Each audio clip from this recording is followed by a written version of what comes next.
Olá, hoje nós vamos conversar sobre maternidade e trabalho. Se você é mãe, esse assunto com certeza já passou aí pela sua cabeça, já rondou, já fez parte da sua rotina.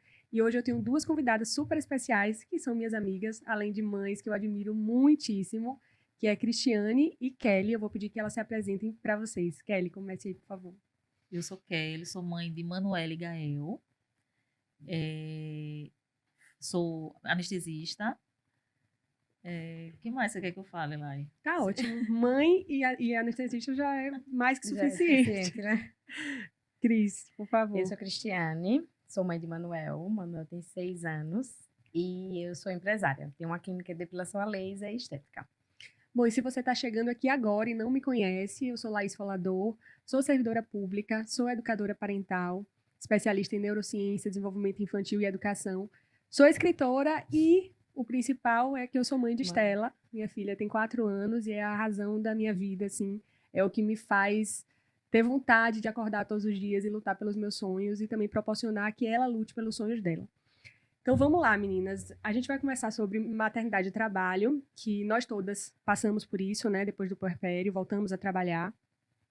Embora aqui não tenha nenhuma trabalhadora seletista, né? Já que eu sou servidora pública e vocês duas são profissionais autônomas, nós passamos por esse momento, tivemos aí nossa ansiedade, às vezes culpa, algum sentimento assim que mexeu com a gente, com o nosso emocional, né? Eu vou começar falando por mim. Estela nasceu na pandemia, então eu tive muito tempo com ela, mais do que eu teria se não fosse pandemia, porque no meu caso, que sou servidora pública, eu tinha direito a 6 meses de licença. E eu acabei voltando quando ela ia completar 9 meses.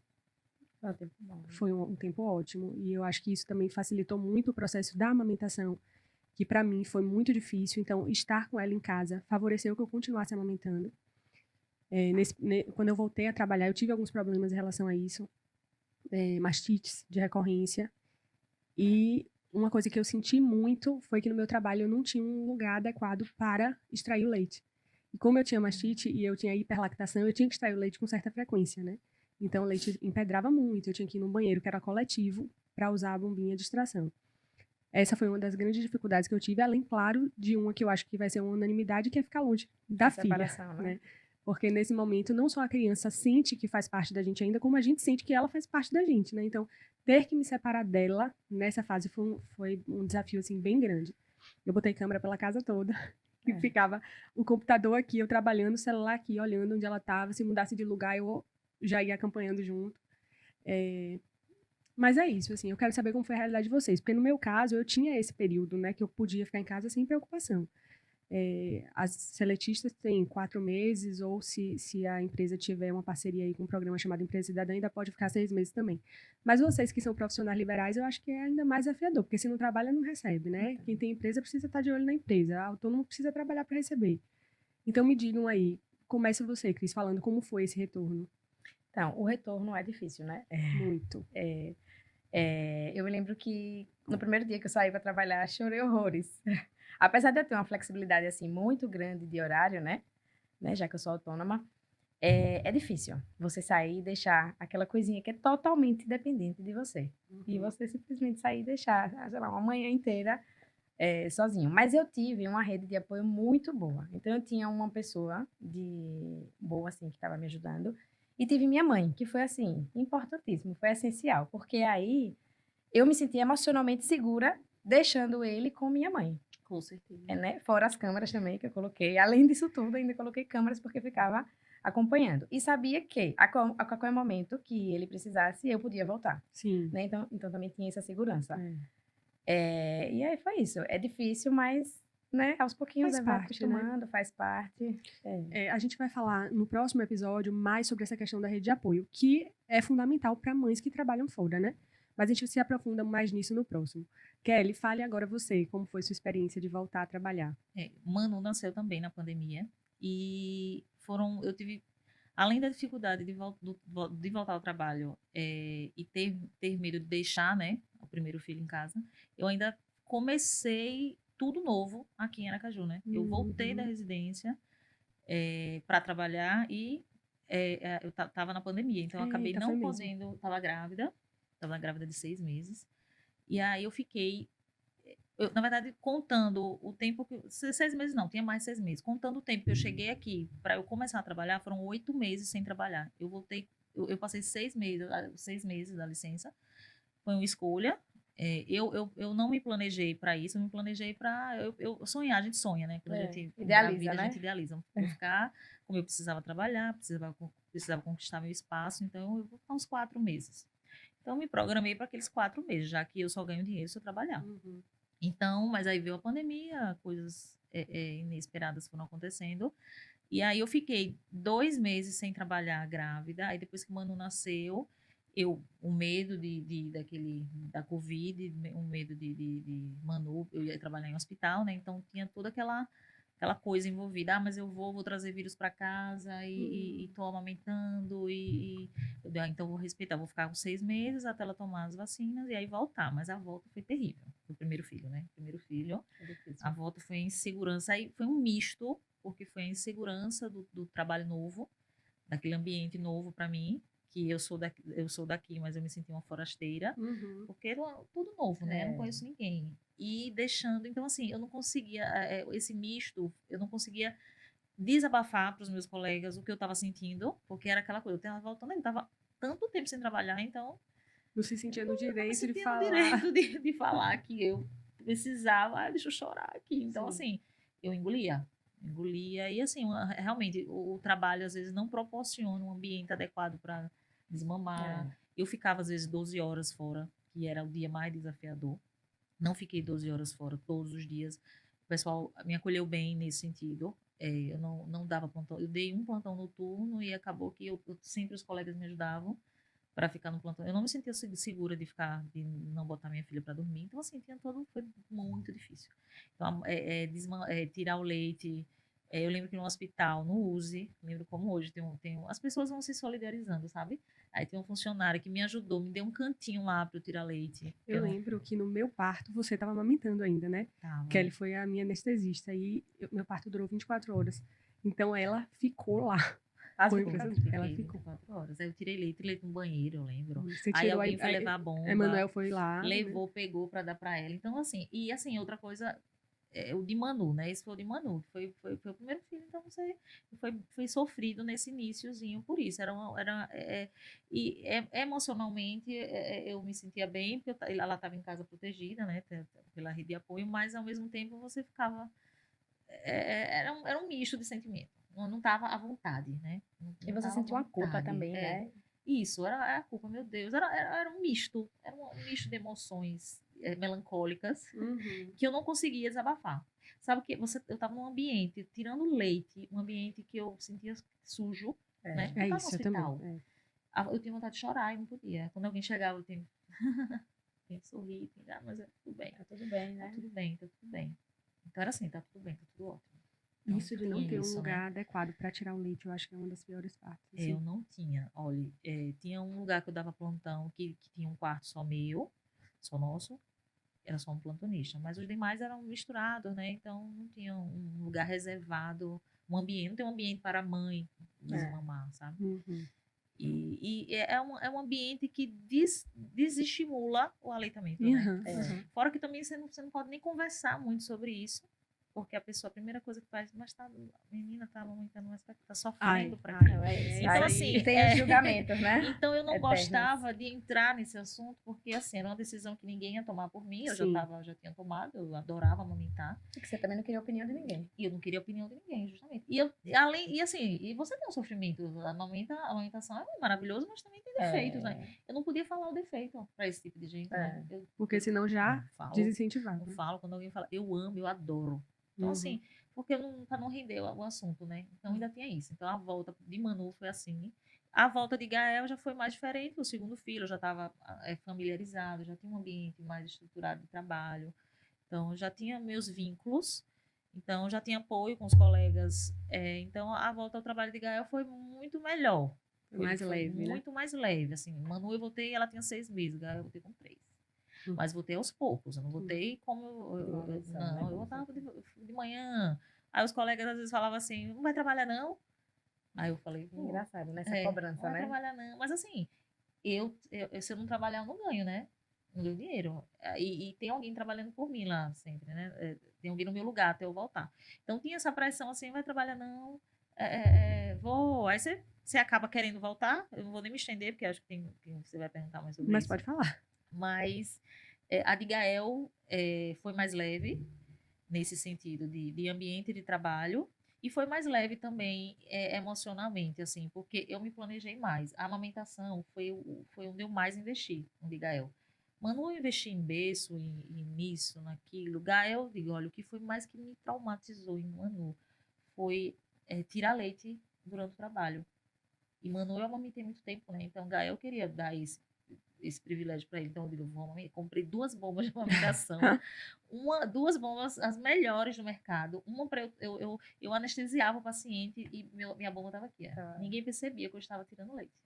Então, eu me equipei. Fora que eu tinha em casa, que Magaia mamava em uma mama e eu tirava leite na outra para guardar, para ele ter leitinho quando eu saísse. Foi uma preparação mesmo, né? Então, Acho que foi melhor. Você já sabe também o que você vai sentir, né, naquele momento. Eu acho que você já fica mais preparada. Eu quero perguntar a vocês se vocês sentiram, assim, vocês mesmos, mudança na percepção de si mesmas como profissionais. Vocês mudaram o olhar que vocês tinham para vocês como profissionais? É interessante, né, que tem gente que se sente insegura, que precisa provar que voltou igual. Não, eu me senti mais forte, mais segura. Achei que eu comecei a tomar decisões melhores, fiquei mais empática. Eu, assim, só vi realmente qualidades, decisões, assim, mais fácil. Comecei a valorizar melhor, né, o tempo. Uhum. Foi isso, eu acho Só que... com Já se valoriza mais, né, também, como mulher, assim. E você?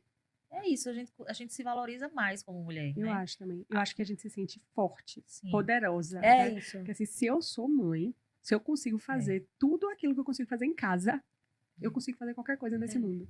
A sensação é essa, né? E tipo assim, da gente dá... Porque não incentivando a sobrecarga, mas a gente dá conta de muita coisa, né? A gente dá conta, a gente gerencia várias coisas ao mesmo tempo. Sem imaginar, né, que a gente dá conta Sem de tanta imaginar, coisa. Porque se você fosse imaginar, você diria, não tem como dar conta. Porque é trabalho, é a agenda da criança, a rotina da criança, que mesmo de longe a gente está se preocupando com isso. Tudo, né? Alimentação, sono, tudo a gente está ali pensando ao mesmo tempo que a gente tem que estar concentrado e trabalhando, né? E outra coisa é que você encara, no meu caso, né? Você encara diferente o que é mais importante, né? Você trabalha mais, fica mais em casa, né? Antes de ter filho, eu trabalhava muito mais. Dava plantão noturno, virava à noite, saía de casa segunda, voltava quarta. Então, não tinha muito o que fazer em casa, eu acho. Quando eu tive filho, eu desconsiderei totalmente da plantão noturno. Desconsiderei totalmente essas cargas exacerbadas de plantão, passar mais de 12 horas fora. Até 12 horas para mim era o máximo, assim, era uma vez por semana, 2 vezes por semana. Então, assim, eu escolhi trabalhar menos porque eu valorizo muito a minha presença em casa. Então, acho que valoriza mais o tempo, faz escolhas melhores, isso, né? Tem tudo a ver com o que você falou sobre o tempo, né? É isso, realmente é exatamente isso. A gente olha para o tempo de uma forma diferente, né? O meu tempo, ele vai ser... O que vai ser prioridade nesse tempo que eu tenho, Pra você não perder tempo com nada, né? E porque e também a infância, assim, passa muito rápido, né? A gente não quer perder a infância dos nossos filhos, então a gente tenta adaptar a nossa rotina para estar mais com eles, né? Aí uma coisa que eu me cobrava bastante, eu me lembro, que quando você volta a trabalhar, você tá trabalhando, mas tá com a cabeça lá. E quando você tá em casa com ele, você tá ali com ele, mas com a cabeça lá. Então eu me cobrava eu estar em cada lugar, mas em estado de presença em cada lugar. Porque não adiantava eu estar trabalhando sem estar, né? E estar com ele pensando lá. Então eu me provocava, né? Me cobrava eu estar em estado de presença mesmo. Eu tô aqui, eu só vou fazer isso. Agora, isso eu acho que vem com o tempo, né? Porque no começo, a gente fica dividida mesmo. Não tem como, né? É difícil. No começo, E aí eu ia hoje você já sente que você consegue, né? E as pessoas deixavam você, ficavam perguntando... Enquanto você estava trabalhando, alguém ficava mandando mensagem? Mandava. É difícil. Acaba que é difícil desligar, né? É difícil. Assim, no início, menos, né? Porque eu não sabia se você já tinha voltado por completo, se você, sabe? Aí, não tanto. E como eu tenho uma sócia, isso também ajuda bastante, né? Mas aí, depois, quando você já começa a ir mais, aí pronto. E uma sócia que é mulher, né? Eu acho que isso já ajuda mais. Vocês sentiram, nesse processo de retorno ao trabalho, que vocês precisavam provar algo a alguém? Não. Não, também. Mas eu acho que essa é uma realidade de Talvez muitas é mães, o que né? eu falei no início sobre não mostrar a minha fraqueza, Sim, né? sim. Talvez De mostrar isso que você é capaz, né? não mostrar ali que eu tava, ai meu Deus, meu filho, contando os minutos para Ali ir você tava embora. provando, Eu né? tava provando alguma coisa para alguém, né? Eu também já me peguei assim. Essa semana mesmo aconteceu. Minha filha tá doente, né? Tá em casa. Meu marido é profissional autônomo também, então acaba que, assim, nesses momentos é ele quem chega junto, porque eu não tenho como Tem faltar ao mais trabalho, flexibilidade, né? e ele falta. E aí, o meu chefe, que é, graças a Deus, uma pessoa super empática e sensível à causa das mulheres e das mães, principalmente, ele falou: "Olha, se você precisar, pode ficar de home office, não sei o quê." Mas ali eu senti que eu precisava, não. Já tinha outra colega que estava de home porque estava doente, eu falei: "Não posso fazer isso agora." Então, assim, naquele momento eu senti que eu precisava provar que eu poderia estar ali. Eu acho que em alguns momentos a gente tem essa necessidade de provar que Acho que é até intrínseco, né? eu acho que a gente dá conta de tudo, que a gente consegue. Agora, isso é um problema também, né? Isso adoece muitas e muitas mães. Muitas vezes a gente não conversa sobre isso, né? A gente conversa entre um grupo de amigas, quando tem oportunidade, mas a gente precisa falar sobre isso. Porque essas cobranças que estão lá no nosso subconsciente, que a gente nem percebe, adoecem a gente. Então, nós precisamos falar sobre isso. E que você vê, quando você perguntou, a gente respondeu logo não, porque era o que a gente queria, né? Mas que vai pensando, no fundo, vai você começa a lembrando analisar. de algumas coisas, algumas atitudes que você tomou, que ali era Sim. você provando, né? É porque também a gente acaba tentando provar para nós mesmos. Sabe aquela história de repetir para você mesmo que você consegue? E aí você acaba acreditando nisso e vamos lá, eu dou conta, né? Vocês tiveram, Kelly já comentou um pouco comentou dessa parte de ter que segurar as fraquezas, né? Não dividir as fraquezas, mas que também teve apoio das pessoas que trabalhavam com você. Mas vocês já ouviram ou sentiram algum julgamento no sentido de você trabalha demais ou você trabalha de menos? Você comentou, né? Perguntaram, não vai trabalhar não? Sim, sempre tem esses comentários. Se você trabalha demais, você tá trabalhando demais. Quem fica em casa? Quem cuida das crianças, sabe? Então, se trabalha de menos, e não vai ganhar dinheiro, não. E não quer trabalhar, não. E esses meninos vão ficar dengosos só com você, tá. Tem essas sempre tem, de um lado ou de outro, né? Eu acho que é aí que surge o sentimento de culpa, né? Sim. A gente se culpa o tempo todo. Se culpa porque tá trabalhando, se culpa porque não vai trabalhar, e é o tempo todo se culpando e se cobrando. Porque da mesma forma que nós que trabalhamos sentimos isso, eu acredito que as mães que trabalham em casa, né, que deixaram de trabalhar para viver cuidando dos filhos, ou por determinado período, ou enfim, elas sentem também uma culpa, né? Uma culpa por estarem sendo úteis em casa, mas não estar trabalhando fora, né? Lutando para receber o seu próprio dinheiro, pela independência, porque a independência também é importante pra gente. A independência financeira é muito importante pra gente, pra nossa autoestima, a gente se valorizar enquanto mulher, enquanto mãe. Eu também ajudo aqui, né? O dinheiro que entra aqui também é meu, né? E a volta ao trabalho também aumenta a nossa autoestima, né? Sim, com certeza. Pelo menos de Gael, eu já senti isso, assim, eu já queria voltar também. Quando eu tava lá, eu também tava descansando. Já descansava em casa, eu ia trabalhar mais ainda. Então, assim, você usa para você também se valorizar mais, começar a se cuidar. Então, o trabalho também faz parte, né? Sim. É bom. Eu acho. E é legal, né? Assim, principalmente quando você gosta, né? Do que você faz. E você se arruma, né? Vai trabalhar, conversar outras coisas. Isso. Eu acho importante. Conversar sobre outros assuntos. Outros assuntos. E assim, eu não sei se vocês já pararam para pensar nisso, né? Mas a maternidade acabou sendo um plano concorrente com a carreira, né? Então, nós conseguimos conciliar, mas muitas mulheres precisaram priorizar a carreira e, consequentemente, não conseguiram lutar pela maternidade enquanto havia tempo, né? E aí elas precisam buscar isso de outra forma. Vocês sentiram em algum momento nesse percurso que vocês tiveram que priorizar uma coisa à outra? Por exemplo, na hora que vocês decidiram ser mães, como estava a carreira de vocês? Precisando de muita atenção ou deu para você priorizar a maternidade? Eu tava lá na clínica, eu tava precisando mais da minha presença e eu também trabalhava na cirurgia, né? Eu era fisioterapeuta, atendia lá. Então, quando eu engravidei, eu já decidi que quando eu tivesse Manuel, eu não ia mais estar lá, eu ia pedir demissão. E aí foi uma decisão também difícil, Sim. né? Porque envolve várias coisas, mas eu tive que abdicar. E aí eu priorizei Manuel e a empresa, para poder também ter essa flexibilidade melhor, né, como eu falei. É isso, a gente precisa fazer algumas escolhas que os homens não precisam, né? Que não me arrependo, assim, foi excelente, foi importante. Porque imagine eu, né, trabalhava lá de 7 a 1, de tarde eu precisaria estar na minha empresa, que horas eu ia estar, né, com ele. Então, eu fico me questionando em relação a isso, sabia? Porque ontem, Estela, como eu falei, tá doente, né, tá em casa, então ela tá sentindo muito mais a minha falta. Quando ela tá na rotina dela normal, escola, inglês, ginástica, ela sente um pouco menos. Mas vem cobranças dela, coitada, que não sabe nem que isso é uma cobrança, que acabam comigo. Ela já, 2 vezes, ela já perguntou por que eu não tô levando ela pra ginástica, que é sempre o avô que leva, porque a ginástica dela é 2 horas da tarde. E hoje, por conta da realidade que existe no meu trabalho hoje, 2 horas eu ainda tô lá. Então eu não tenho como levar. Ela era 4, então era eu que levava, e agora é 2. E ontem, eu cheguei do trabalho umas 4h30, e aí ela olhou pra mim e falou: mãe, por que você só chega tarde? Você não fica comigo. E eu tive que sair para uma reunião de 18h30. Ou seja, eu cheguei 4h30, fiquei 2 horas com ela, saí para uma reunião. Aí ela falou: você já vai sair de novo, mamãe? Ave Maria, isso acaba comigo. Aí o que eu fico me perguntando? Eu pensei assim, meu Deus, eu podia fazer diferente. Você realmente sabe o que você faz, né? Porque, na verdade, eu fiquei me questionando assim, se eu já tô me sentindo tão culpada porque eu tenho Estela. Eu fiquei me perguntando como é que uma mãe de dois dá conta, porque juro por Deus que isso passou pela minha cabeça, que se eu tivesse 2, eu não sei como seria. Eu ia ter que priorizar os 2. Como é que ia ser, né? Porque além do meu você trabalha bem, assim, você se adapta a isso, claro, né? E você tem que escolher onde priorizar mais, né? O que você...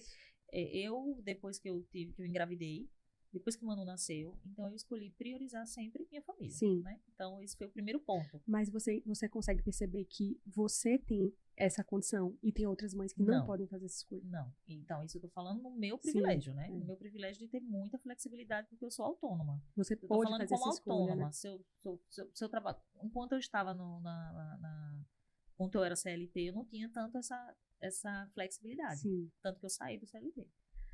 E eu pude sair, né? Então, assim, tô falando da sua realidade, sim. Da minha realidade. Na minha realidade, eu tenho como escolher trabalhar mais, ganhar mais, trabalhar menos, ganhar menos. Eu também precisei fazer escolhas, como você também falou, né, do ciclo de... como eu tô tendo essa demanda maior no meu trabalho na área de direito, eu tive que abrir mão de boa parte do meu trabalho na área de orientação parental. Então, assim, eu atendia antes mães à noite, né, que era o horário que eu tinha. Eu fazia mais trabalho nessa área da rede social também, né? E agora eu tive que escolher. Eu não atendo mais, pelo menos por enquanto, porque de noite é a hora que eu tenho para estar com a Estela em casa. Mas o meu trabalho na direita eu não posso escolher se eu vou ou não, se eu vou trabalhar mais ou se eu vou trabalhar menos, né? Então eu escolhi onde eu podia escolher. Né? E um outro ponto também é que quando eu comecei a fazer isso desde Manu, então quando eu voltei a trabalhar, além de me preparar psicologicamente para o que eu ia enfrentar no trabalho de novo, eu me preparei também com ela. Então, eu mesmo ela sem entender, eu falava: mamãe vai trabalhar, mas a mamãe volta. Mamãe vai trabalhar, eu volto já já. Volto já já. Quando você almoçar, eu volto. Então, eu começava a relacionar coisas e eu voltava. Sim. Então, assim, eu abdiquei de algumas coisas também. Numa academia, estou começando a minha vida agora. Sim. A me cuidar mais agora. Então, assim, eu prometi, eu cumpri. Isso é muito importante. Então, eu fiz isso com o Manu e deu muito certo. O Manu nunca chorou quando eu saí para trabalhar. Nunca. Gael, mesma coisa. Então, Gael, no início, ela até dava uma xalamigada, mas eu comecei a colocar ele também no jogo. E outra coisa, eu mostrava para eles que eu gostava de trabalhar. Sim, isso é muito importante também. Filha, eu amo. Aí tem não sei quantos pacientes me esperando. Aí hoje, sabe o que é que o Manu faz na hora de dormir? Mamãe, me conta como foi seu dia, o que você faz com os pacientes. Aí, porque eu comecei a fazer isso com ela, pra ela me contar como foi o dia dela, né? Eu faço também. Aí ela faz: mamãe. Aí agora, antes eu sempre iniciava a conversa. Aí agora é ela que inicia: mamãe, e quantos pacientes você viu hoje? Foi o que você fez? Eles estavam com dor onde? Não. Então, assim, eu coloco eles no meu trabalho. Sim. Então, eu gosto do que eu faço e eu quero trabalhar, né? Então, eu gosto de sair, eu falo: mamãe, trabalhar pra gente viajar. Vamos viajar, a gente vai pra tal viagem. E, Kelly, isso é muito importante também para não colocar o trabalho como vilão e a criança já crescer com uma percepção ruim sobre o trabalho, né? Então, mostrar que você gosta de trabalhar também, porque às vezes a gente sai naturalmente assim, eu preciso ir trabalhar. Mas a gente precisa lembrar de falar, eu preciso e eu gosto. Me faz bem pra mamãe. Coincidentemente, ontem eu estava trabalhando e uma mãe que estava no centro cirúrgico comigo, a gente falando, eu sempre vi e mexe, falo com meus filhos, né? E aí ela chegou pra mim e falou assim, Kelly, eu sinto que eu tô perdendo a infância do meu filho. Ela falou assim, chocante, né? Aí eu falei, por quê? Ela fez, porque eu saio, trabalho o dia todo. E é uma pessoa que não tem opção, porque ela é representante, então assim, ela precisa estar o dia todo ali trabalhando, exige muito dela, enfim. Aí eu disse, qual o momento que você está com ele, assim? Eu fico com ele, eu levo ele para a escola e final de semana eu fico com ele. Quando eu chego à noite ele já está com sono, assim, me dói muito, eu sinto muito por ela, mas eu disse, veja, esse horário que você está com ele, esteja com ele. Então, assim, esse pequeno tempo que você tiver com ele, esteja para ele. Final de semana, esteja para ele. Porque eu acho que isso também faz a diferença. Porque ela fez, não, mas eu tô. Eu digo, Aí eu comecei a perguntar, e como é a relação de vocês dois? Assim, uma relação ótima, uma relação linda, de respeito, dele querer ficar com ela, sabe? Então, assim, se naquele momento que você estiver com seu filho, quando eu tô em casa, tô com os meninos, não tem celular certo. Lá em casa proibido celular na frente de criança. Boa. Então, assim, eu estou com ele, eu estou para brincar. Ontem eu cheguei tarde, tenho que ir para academia. Botei minha roupa da academia, assim, vamos para academia comigo. Claro que não ia sair, academia com criança. Aí desci, pronto, comecei a brincar ali, fiz 20 minutos na academia, mas fiz. Eu preciso ficar com eles também. Né? E para essas mães que têm menos flexibilidade que nós, né? Porque, embora eu não seja autônoma, eu também tenho um horário de trabalho que Estela está sentindo que é muito, mas que é menos do que de várias outras mães. Então, essas mães que não têm tanto tempo precisam lembrar que a gente se conecta e se vincula em várias outras funções enquanto a gente está com nossos filhos, né? Até o que parece ser obrigação é vínculo. Um banho na hora que você está pegando no corpinho do seu filho, passando sabão, você vai conversando. O Manuel adora conversar. Antes de dormir e durante o banho. Ele conta várias E histórias. isso é importante falar, parecem momentos banais, mas não são. São momentos importantíssimos. Porque ele conta as coisas, né? Ele conta as coisas do colégio, uma história, enfim. O contato ali pele a pele. Olha, a hora de colher informação do colégio na hora de dormir. Não é na hora que sai do colégio. Não é. Apesar de que na hora que sai do colégio, se você começar a contar, hoje foi assim, foi assado, aconteceu isso. Ele também ainda sai, ele ainda começa a contar. Agora, se você de cara perguntar como foi, ótimo. Meninas, vamos encerrar essa parte do papo para entrar na parte da rede de apoio, que também é muito importante. E, bom, deixa para um outro episódio. Eu espero que vocês tenham gostado, que vocês voltem aqui. Desde já, muito obrigada por nosso papo, amei. A gente poderia ficar conversando aqui por várias horas sobre esse assunto, né? Porque tem muito pano para manga. Mas é isso. Voltem na próxima semana que vai ter um episódio sobre rede de apoio.